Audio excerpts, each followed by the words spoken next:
Ladies and gentlemen of the YouTube Rumble universe, what is going on with you? It is Friday, May 20th, 2022, 12:04 p.m. California time. I'm, of course, your always gracious host, Fallon from GoNootropics.com, coming at you with the coffee cheers. It is Friday. We are cracking through with a long awaited video. Hope you all are doing well. Drop a comment. Let us know what's been going on. What has been going on with you? You're a part of the enterprise. You're a part of, whatever this train is, this train that is slowly rolling on. Let us know what's been going on with you, baby. How have you been?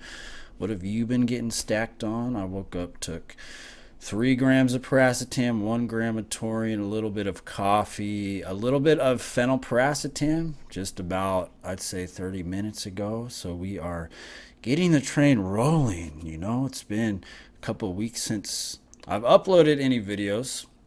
The channel got banned, and this took a little steam out of the old sails of the enterprise, right? 800 videos.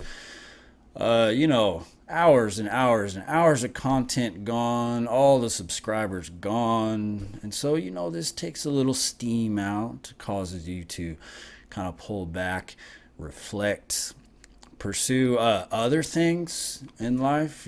Sometimes one door closes, another door opens. I went to New York to visit a longtime female subscriber of the Enterprise. And so I took 5 days off, went and saw her. We had a really good time over in New York. And so, just kind of relaxing, allowing other things to kind of blossom, so to speak, and figuring out what is going on. That was something that I was like, let's just go over here and just see what is going on with this. Let's see if this is a trail that is going to lead somewhere good. So I went over there, saw her. She showed me around the city, and we hung out. We had a good time. And waking up next to somebody and just holding them, spending time with them, and all of that is good for the soul. Old Fallon from Go Nootropics, that's what I needed at that moment in time. So that was good. So the Enterprise left and explored a different avenue, explored a different aspect of life, softened my cold dead heart a little bit. So we went to New York. She showed me around the city. We had a good time, spent a few days. It was like a little mini vacation from just the same old of what I've been doing for the past few years over here, which is really not pursuing women, not pursuing some of these things, and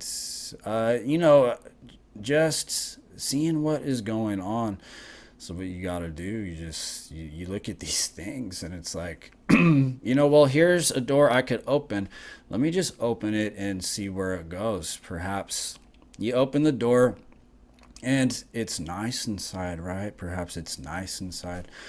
Perhaps it's a place you want to be. Or perhaps, you open the door and it's a total disaster. It's just a total shit show, total disaster.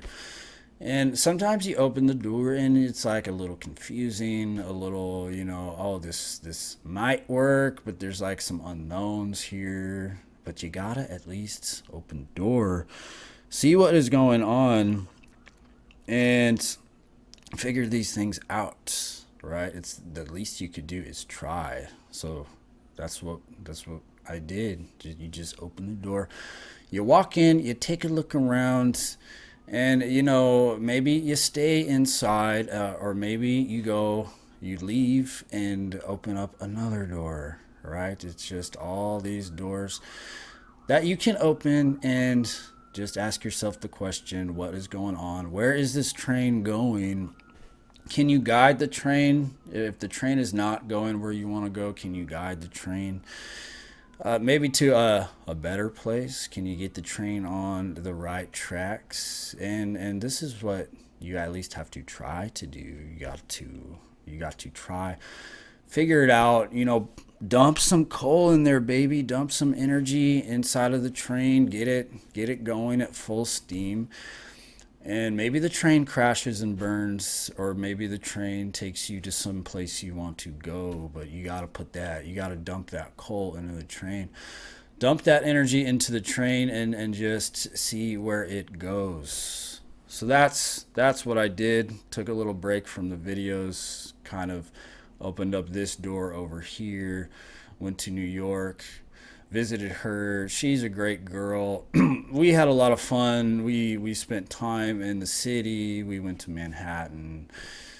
All those nice, beautiful things of life that you can just enjoy for perhaps a brief moment, perhaps for longer, and just suckling the juices, right? Suckling the juices. And some things in life are built to last, and some things in life are just like touch and go, baby.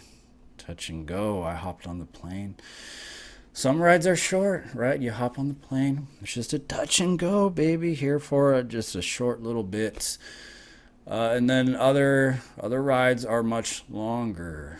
It's really up to you. It's really up to two people coming together and wanting to make it work. And how long is this ride going to last? Who knows, right? This is the ride we call life. And who really knows for sure?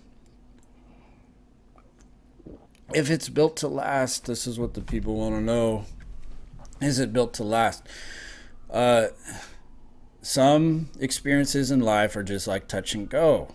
And you touch down for a little bit, you stay for a little while, and then you leave.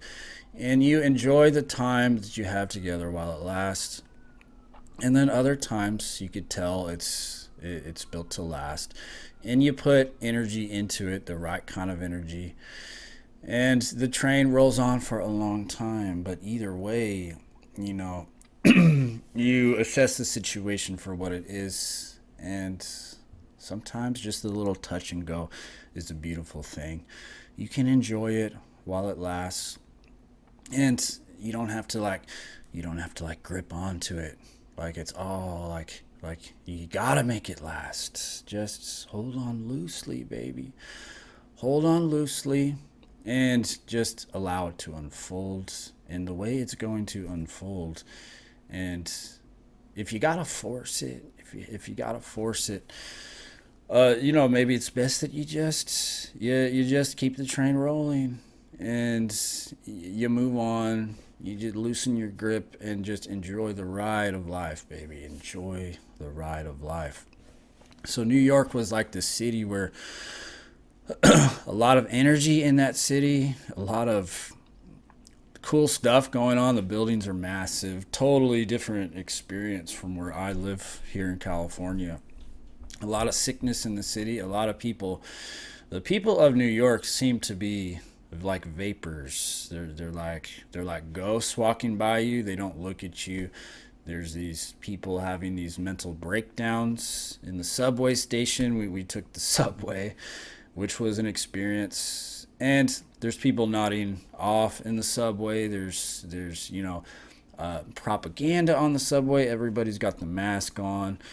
You look at the propaganda pictures, and it's clear that they don't want you to talk to anybody over in New York. It's like, just put on the mask, sit down on the subway, and don't talk to anybody. This is what they want. They had these like propaganda pictures, and the first picture was like two people talking without the mask, and that was bad.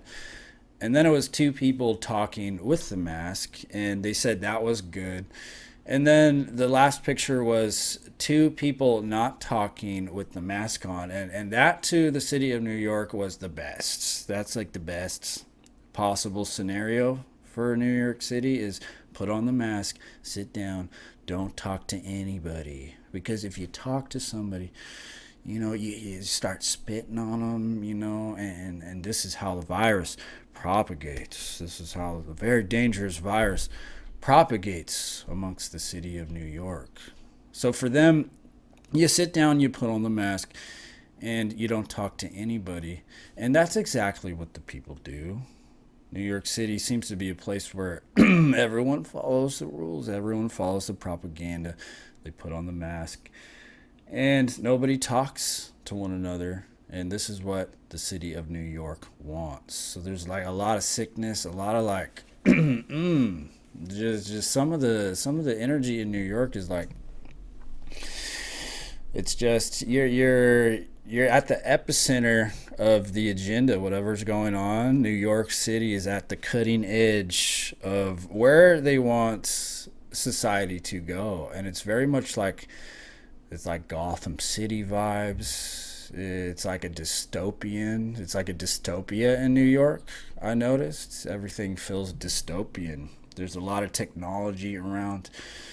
You get on the subway, everyone's got their technology, just kind of super focused into their phone. They've got the mask. Everybody's walking by you like a vapor. Very dystopian, Not a city I would move to unless I had people around me that I loved, Any place, if you don't have people that you like to be around, if you don't have friends, family, lovers that bring you enjoyment, the city is not going to bring you anything if you don't have people. Your experience in any place is going to be hinged not on the city or the environment itself, but the people that are around you, the people that are your friends, your family, your lovers. If you don't have that, any place is going to be terrible. But I could see New York City being especially depressing if you don't have anybody. If you don't have anybody in the city, it's like you're just in a dystopia over in New York. And if you don't have anybody that uplifts your spirits, it's like that city is just going to consume you, man. New York City is just going to just consume you, eat you up, and spit you out. So there's a lot of big energy in New York, but there's a lot of like there's a lot of like underlying sickness that is in the city and that permeates the people. The people there seemed sick. They seemed like they were vapors. They just walked by. There's people having these mental breakdowns in the city, and the people of New York are just used to just walking by these things. They're used to just walking by, not looking at it. They just avert their gaze and, just don't look at the disaster, and it doesn't exist. It's like when you're a little kid and you close your eyes and it's as if everything disappears. It's like, well, if the people of New York just don't look at what's going on, then none of it exists. None of it exists. So that's what the people of New York do. They don't look at you. They don't look at the people having the mental breakdowns. And on one level, I see why. It's like, well, what are you going to do? What are you going to do? Here's a city where a lot of the people are sick and in dire need of mental health. But what are you going to do? You look at these things and it's like, well, what can you do? What can you do with these people having these mental breakdowns? It's like, what can you do other than just not look at it? Because if you don't look at it and you just ignore it, it's like you cut off that part of your brain that has to take responsibility for something. And, if you stare at it long enough, eventually you're going to have this need to like do something about something. If you keep staring at something, eventually you get to a point where it's like, well, either do something about it or don't, or move on. It's like just to stare at the thing and not do anything about it, not take any kind of action, it creates like a resistance. It creates like this like resistance in your body. It's like either move on or do something about it, but just to stare at it and look, I could see that, kind of creating some type of feeling of responsibility in somebody, and that's what people don't want. They don't want to be responsible for these things. And so, what can the people of New York do other than just walk by like a ghost, just like an empty shell? And, the people of New York seem to be just shelled out. They're like vapors walking by, from house to cubicle, from house to subway to cubicle. And they got their like automated program that they do every day. Wake up, get on the subway, don't look at anybody, go into the cubicle, and that is their life in the city. Very fast. There's too much going on. So the brain learns to screen out the external world, and you go into your phone and create your own bubble and just keep moving. And this is how the people of New York are. So the city was great. She was great. We had a good time. It was nice to go over there and be with her and experience her, long time subscriber. And the train rolls on, baby. So here we are at the Enterprise. Once again, thank you for tuning in. Thank you for popping in. Hopefully these videos are going to become more frequent for you guys as we try to pump out more content, as we figure out where things are going over here. But as always, thanks for popping by, subscribing. I'm going to link you guys to the Discord below if you guys want to join us, join the conversation over in the Discord. You can do so with the link below. And so that is the video of the day. Once again, Friday, May 20th, 2022, 12:21 p.m. Fallon, GoNootropics.com, signing off. And as always, I will see you very soon. Peace.